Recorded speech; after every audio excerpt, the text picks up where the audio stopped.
इनकलाब जिंदाबाद साथियों, मैं कुणाल भूषण बिट्टू।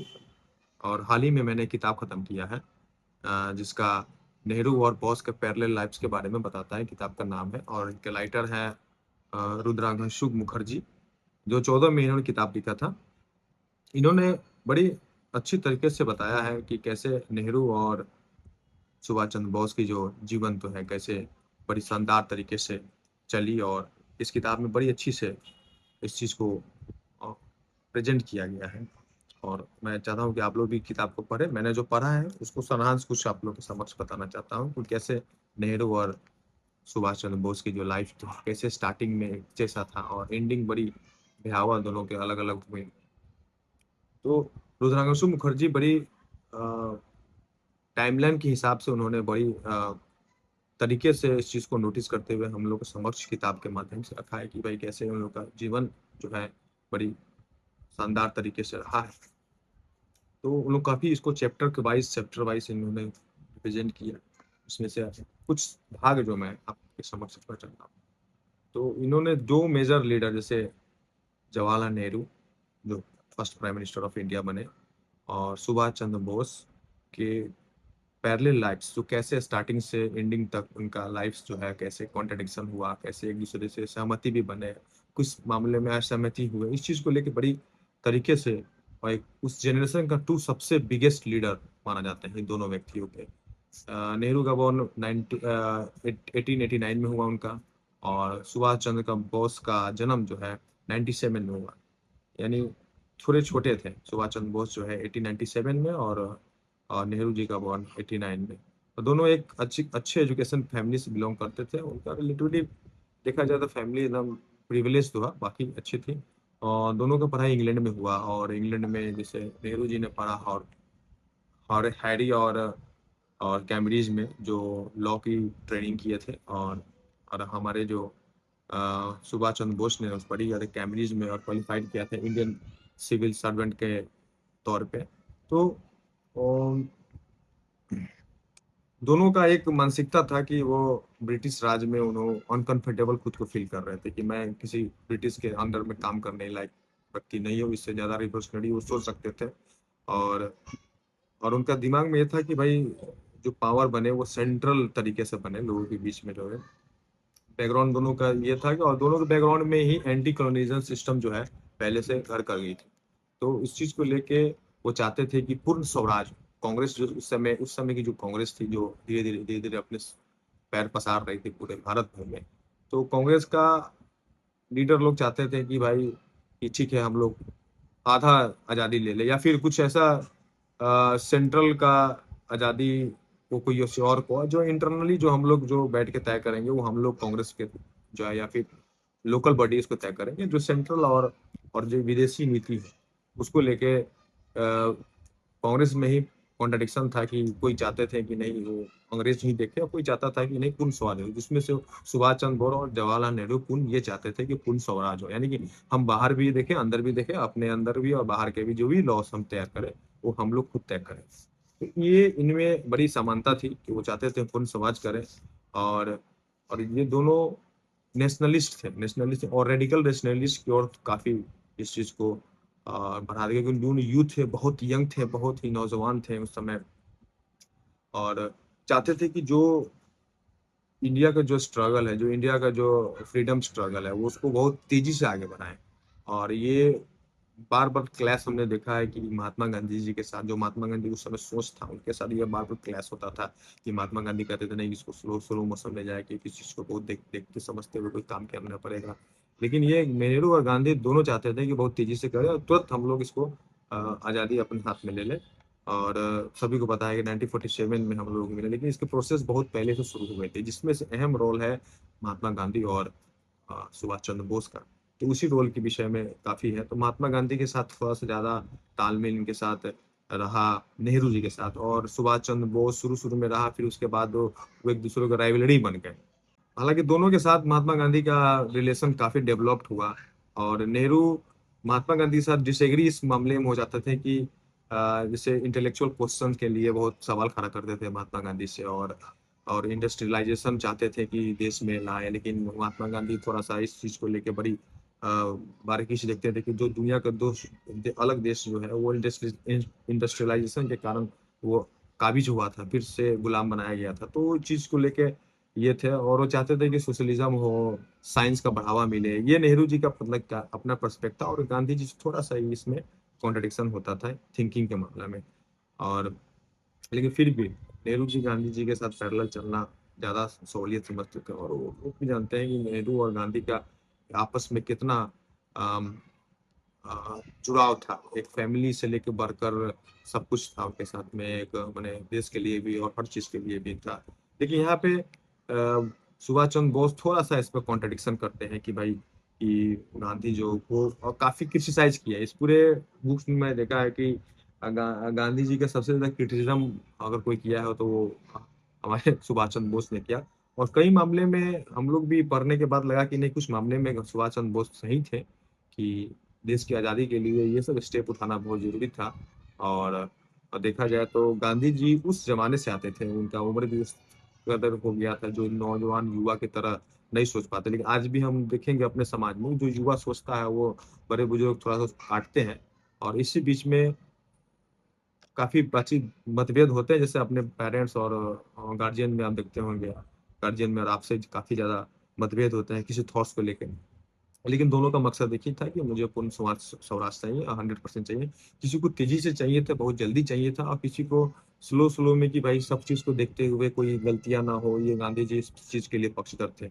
और तो और सुभाष चंद्र बोस कुछ ज्यादा एग्रेसिव चाहते थे कि भाई मिलिट्री यूज कर ले या उनके साथ खून खराबा हो। इस चीज के लिए थोड़ा सा ज्यादा वो एक्टिवली इस चीज को चाहते थे कि हम उसको अचीव कर ले, मैंने फ्रीडम को अचीव कर ले।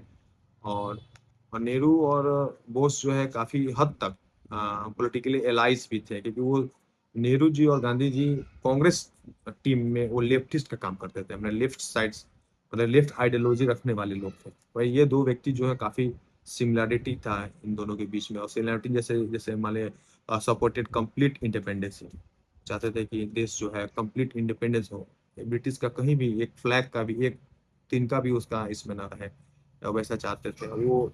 Where attract socialist idea, socialist idea दोनों के दोनों लोग ने इसमें ना।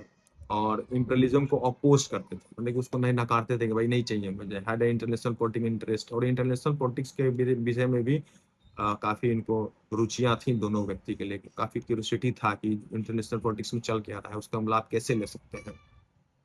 और बहुत यंग थे, और रेडिकल कहा जा सकता है कि कांग्रेस पॉलिटिक्स में उन्होंने काफी अहम भूमिका निभाई, रेडिकली बहुत भूमिका निभाई। और वो चाहते थे कि मेजर इकोनॉमिक ट्रांसफॉर्म हो और सोशल ट्रांसफॉर्म हो, जैसे भेदभाव छुआछूत ये सब चीज खत्म हो जाए देश में। तो इस चीज को लेके दोनों में काफी सिमिलरिटी है। तो अब ये देखा जाए कि बोस और नेहरू में क्या अम, दोनों को डिफरेंस क्या बनाता था। तो इसमें सवाल होता है कि how did two leaders who once appeared politically close eventually move so far apart. तो इसमें बुक्स में इस चीज को बड़ी अच्छी तरीके से निभाया बताया गया है कि भाई कैसे दोनों व्यक्ति ने कैसे सोच सोच के अलग किया। तो सोशलिस्ट ढंग से देखा जाए तो दोनों थोड़ा सा अटैक थे, मैंने अटैच थे। लेकिन इंडिपेंडेंट में दोनों का जो पाना तरीका, माने भारत से ब्रिटिश की आज़ादी पाना, दोनों का तरीका बहुत अलग अलग था। और अ, जानते थे, वो लोग भी जानते थे कि देश जो हमारा है कि प्रॉपर्टी से, इकोनॉमी की इनक्वालिटी से, अनएम्प्लॉयमेंट से, एक्सप्लॉयटेशन से और बैकवर्डनेस से बहुत जूझ रहा है। और दोनों का इस विषय पे काफी सिंपैथी था कि देश को इस तरीके से उसको सब निकालना है और बड़ी ढंग से निकालना है। और इन चीजों में सोच में उनका ये दिखाता था। और नेहरू जो हमेशा साइड लेते थे कि सोशलिज्म हो और डेमोक्रेसी के साथ हो, सेकुलरिज्म हो और साइंटिफिक डेवलपमेंट आगे बढ़े, और इंटरनेशनलिज्म मतलब कि विदेशों से हम लोग ज्यादा तालमेल अच्छा रहे। और दोनों चाहते थे कि भाई रैपिड इंडस्ट्रियलाइजेशन हो, पावर सेंट्रिक हो, हम लोग एक सेंट्रिक पावर हो, किसी दूसरे को ना करें, ट्रांसफर न करें, मैंने एक समूह में एक कुछ लोग के पास ही पावर ये सेंट्रिक हो। दोनों में नेहरू और बोस में देखा जाए डिफरेंसेस इस चीज में था कि नेहरू चाहते थे कि हम लोग अंदर ही अपना डिसीजन ले लें, और डिसीजन लेके हम लोग आपस में सब कलेक्टिव डिसीजन लेके और हम देश को आजाद करें, अंग्रेज से हम अपना देश को वापस ले लें। लेकिन यहाँ पे नेहरू का जो सोच था वो बोस से थोड़ा अलग था। बोस चाहते थे कि हम जो इस समय वार चल रही है, वर्ल्ड वॉर 2 चल रही है, और ब्रिटिश जो गवर्नमेंट है वो कमजोर हो गई है, तो क्यों नहीं इसका फायदा उठा के हम दूसरे देश से जो ब्रिटिश के खिलाफ में है, जैसे जर्मन हो गया, जैसे जापान हो गया, इन जिस देशों को जो खिलाफ में, उनसे मदद लेके हम देश में आज़ादी के लिए डिमांड करें और उससे अटैक करवाए, मतलब कि उससे ज़्यादा कि जाके वहाँ से हेल्प मांगे, और हेल्प मांगे वो हमको देंगे तो हेल्प, तो मैं अपनी सेना और उनकी सेना कोलाइड करके देश को मैं आज़ाद करवाऊंगा। इनका ये सोच था, लेकिन इससे भिन्न थे वो सीधे नेहरू जी कहते नहीं, मुझे ऐसा करके नहीं देना है, तो पता चल जाएगा कि एक के शासन से हमने छीना और दूसरे के शासन में हाथ में थमा दिया। तो ये वहां पे दोनों में कॉन्ट्रडिक्शन था कि दोनों कैसे आजादी को वापस ले। तो इंटरनेशनल इंटरवेंशन नहीं चाहते थे नेहरू जी, और बहुत चाहते थे कि नहीं, विदेशी जो हमें ताकतें हैं जो ब्रिटिश के खिलाफ है, वो हमारे साथ आके हम देश को आजाद करा लें, फिर उसके बाद जब देश आजाद करा लेंगे तो फिर हम लोग का अपना शासन रहेगा। तो ये क्विक रिस्पॉन्स था, और नेहरू जी का थोड़ा सा स्लो रिस्पॉन्स था कि नहीं, आपस आपस में ही हम लोग इसको लेकर करेंगे। अंततः यही हुआ। नेहरू जी का ही बात चला, जिसे हम लोग सब कुछ जानते हैं। तो इन लोगों में ये हुआ। और बोस उस समय 1938 में वो प्रेसिडेंट भी बने थे कांग्रेस के, उसके बाद सेकेंड टर्म में भी उनको री इलेक्ट किया गया था 1939 में, लेकिन 1939 में बनने के बाद थोड़ा सा गांधी जी नाराज हो गए कि उनकी जो पसंदीदा कैंडिडेट था वो नहीं जीत पाया।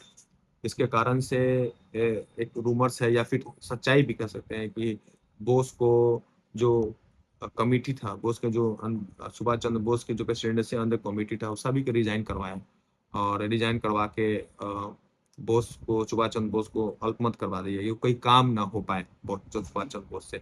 तो ऐसा करके सुभाष चंद्र बोस के मन के अंदर गांधी जी का थोड़ा सा और जहर बन गया कि भाई ये आदमी नहीं चाहता है कि हमको प्रेसिडेंसी चलाया जाता, क्योंकि नेहरू जी का जो सोच था, देश चलाने का सोच था, जो देश को आजादी का सोच था, वो डिफरेंट था गांधी जी के साथ। तो गांधी जी चाहते थे कि भाई, कि जब आप हमसे डिफरेंट हो, हमारी बातों को नहीं समझ पा रहे, तो मैं आपके साथ क्यों ऐसा व्यवहार करूं। तो उन्होंने प्री प्लान तरीके से बाकी सारे मेजर जो कमिटी में जो लोग थे उनको रिजाइन दिलवाया, उनको अल्पमत में डलाया, उनको नहीं चलने दिया। तो अभी लास्ट में सुभाष चंद्र बोस सारे हार थाक के, कितना भी मीटिंग सेटिंग करवाने के बावजूद भी अगर उनसे कांग्रेस प्रेसिडेंट से नहीं चल पाई, क्योंकि बात नहीं चल पा रही थी, तो लास्ट में उन्होंने कहा कि ठीक है, मैं ही रिजाइन देता हूँ। उन्होंने रिजाइन दिया, और रिजाइन देने के बाद एक अपनी टीम बनाई जिसको फॉरवर्ड ब्लॉक्स बोलते हैं।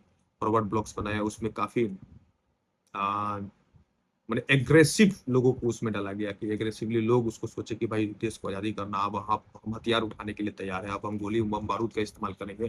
तो सीधा डिफरेंट था, मतलब कि कांग्रेस से एकदम कांग्रेस नॉन वायलेंस पे चलती थी, क्योंकि वहां पे आइडियोलॉजी गांधी जी का था कि भाई कोई भी ऐसा हथियार इस्तेमाल नहीं करना है। और और नेहरू जी कहते हैं, ये हमारे सुभाष चंद्र बोस कहते थे कि नहीं भाई, हथियार बंदूक का आप मैंने बदला बंदूक से लेंगे, और ईंट का बदला ईंट से लेंगे, मतलब कि एग्रेसिवली चाहते थे वो देश को आजाद। हालांकि दोनों का इंटेंस यही था कि मेरा देश आजाद हो जाए और अंग्रेज से छुटकारा पा जाए, तो देश की जो अभी हालात खराब है उसको सुधार करने के लिए तैयार हो जाए। तो ये काफी दोनों में, और उसके बाद फॉरवर्ड ब्लॉक बने, और लेफ्ट विंग्स टाइप के लोग थोड़ा सा ज्यादा कॉन्शियस इसमें लगे रहे। और इसमें जाके तब जाके नेहरू और गांधी के बीच में ज्यादा क्लोजनेस आई, और नेहरू और बोस के बीच में क्लैश दिखा। और नेहरू जी बड़ी चालाकी से हर मामले में साइलेंट होना ज्यादा पसंद करते थे, कि कुछ बता के काम करें। तो साइलेंट से ही पता चलता था कि वो, लेकिन अगेंस्ट काम तो अगेंस्ट करते थे। नेहरू जी की बात नहीं सुनना उनको नेहरू जी को ये सॉरी, बोस जी की बात न सुनना। और बॉस जी को लगता था कि नेहरू लेफ्टिस्ट है तो वो मेरी साथ देगा, लेकिन यहाँ उनका भरम टूटता है। वो कहते हैं कि नेहरू भी इस मेरा साथ नहीं खड़ा हुआ, और तो ठीक है, हम अपना अपना अलग अलग जगह बनाते हैं। और यहाँ पे टर्निंग पॉइंट आता है जब वर्ल्ड वॉर 2 स्टार्ट होती है, और ब्रिटिश गवर्नमेंट इंडिया के सेना को इस्तेमाल करना चाहते थे कि वर्ल्ड वॉर 2 जर्मनी के खिलाफ करना। क्योंकि उसमें फ्रांस से ज़्यादा ब्रिटिश की अपनी चलती थी साथ में।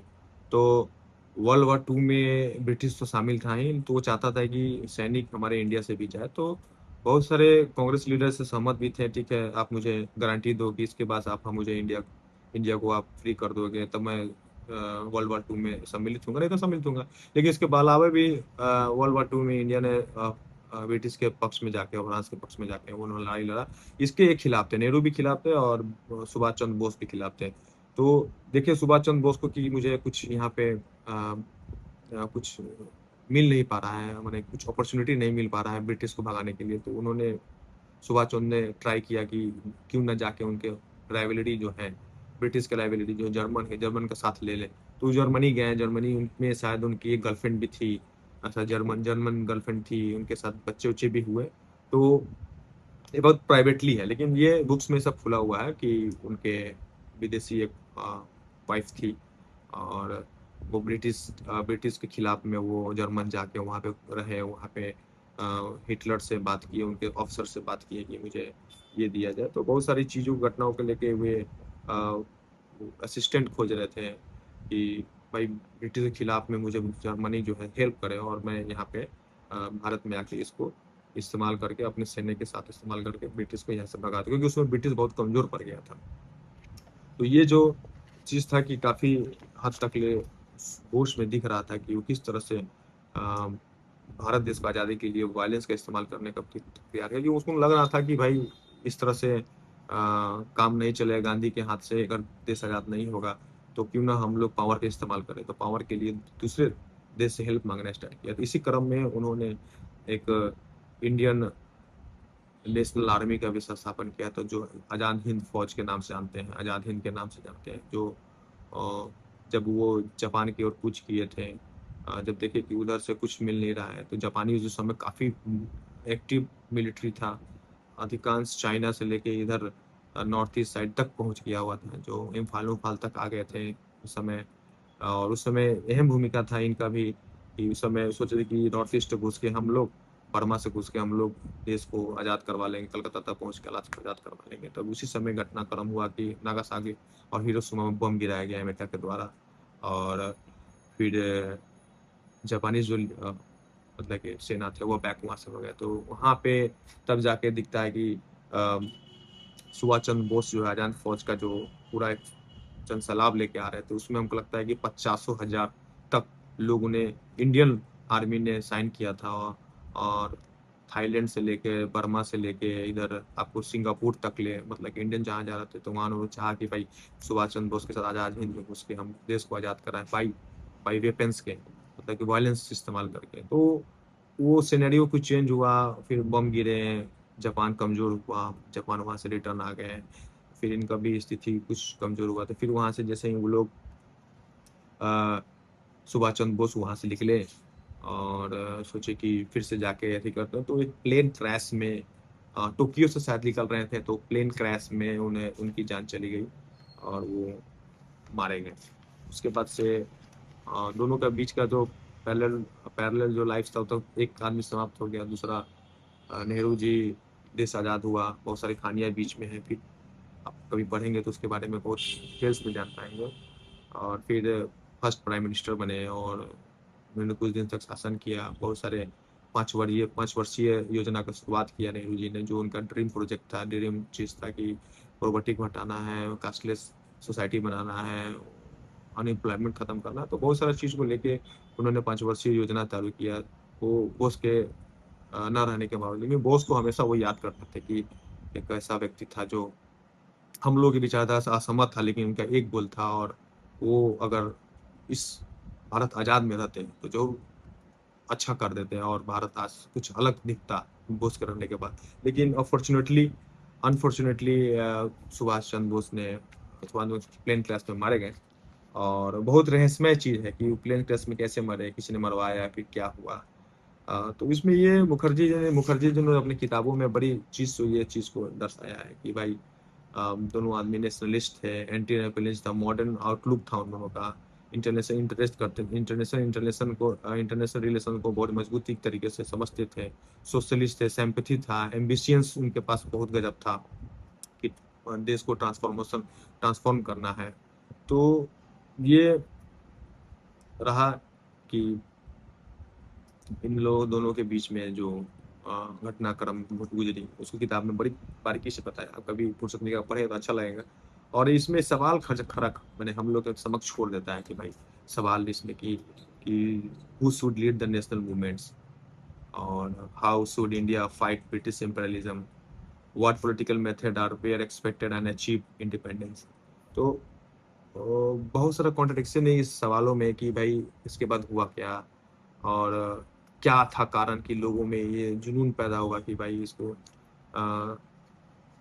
देश की आज़ादी के लिए इतना बलिदान होने के बावजूद भी देश अभी आज़ादी कगार पे पहुंचा, और इसमें किस किस व्यक्तियों का भूमिका थी। उसमें हम मानते हैं कि सुभाष चंद्र बोस एक बहुत एग्रेसिवली भूमिका थी, और एग्रेशन जरूरी था इस देश में।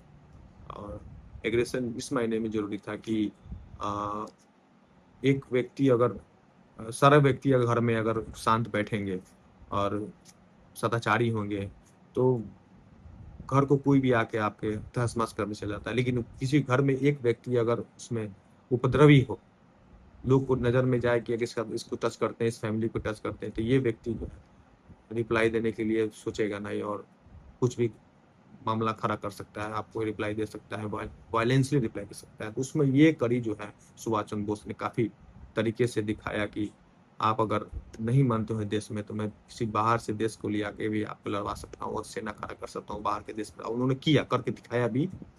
आज़ाद हिंद फौज, इंडियन नेशनल बना के, आर्मी बना के किया भी, और दर्शाता भी है कि कितने ऊर्जावान थे और करेजियस व्यक्ति थे कि अपने पूरे जीवन में उन्होंने देश को आज़ादी के लिए अपने बाल बच्चा को भी छोड़ दिया, अपने फैमिली को भी छोड़ दिया, और काफ़ी जज्बे के साथ लड़े। उनकी बेटी भी हुई थी, बेटी को भी शायद वो जर्मन छोड़ के चले आए कि उन्होंने एक ही मकसद था कि देश को आज़ादी करना है, और उन्होंने आज़ाद कराने के लिए सारे कोर कसर लगाए। लेकिन इवेंचुअली उनकी मृत्यु हो गई, और मृत्यु होने के बाद इंस्पिरेशन बने हम लोग जैसे लोगों के लिए, और इंस्पिरेशन बनने के बाद काफ़ी लोगों को इंस्पायर किया, और आज हम लोग खुली देश में, आज़ादी में हम लोग सांस लेने के लिए उपलब्ध है। सुभाष चंद्र बोस और नेहरू जैसे लोगों का देन है कि आज हम लोग यहाँ पे आपके सामने वीडियो बना पा रहे हैं। तो अब जब हिस्ट्री पढ़िएगा, इन लोगों की हिस्ट्री पढ़िएगा, तो आपको काफ़ी दिलचस्पी होगी कि कितना मज़ेदार तरीके से उन्होंने देश को आज़ाद किया, कितना बलिदान दिया, कि क्या-क्या सैक्रिफाइस करना पड़ा, परिवार से लेकर सब कुछ ने, पैसा, रुपया, धन संपत्ति, बड़ी माने हर चीज़ जैसे हमारा जान भी लगा दिया, और आज हम लोग देख रहे हैं कि देश आज़ाद है। तो thanks to Nehru ji and Subhash ji, और थैंक्स टू हमारे राइटर साहब को, मुखर्जी जी को, कि ये दोनों की ज़िंदगी को हम लोग के समक्ष लाने का प्रयास किया, और हम लोग को और बेहतर तरीके से इन जीवन को समझने का मौका मिला। तो ठीक है। यही था किताब का जो मेरे समझ में आया, मैं आपके समक्ष बता दूँ। और नेक्स्ट किताब हम लोग और भी पढ़ रहे हैं, विज़डम ऑफ क्राउड्स पढ़ रहे हैं नेक्स्ट किताब। और विज़डम क्राउड्स थोड़ा-सा कॉम्प्लिकेटेड है अ, और इसको समझने में, तो फिर भी हम ट्राई कर रहे हैं। फिर नेक्स्ट बार हम विज़डम क्राउड लेके आके आपके समक्ष आएँगे कि कैसे क्राउड जो है भीड़ जो है सही होती है या गलत होती है।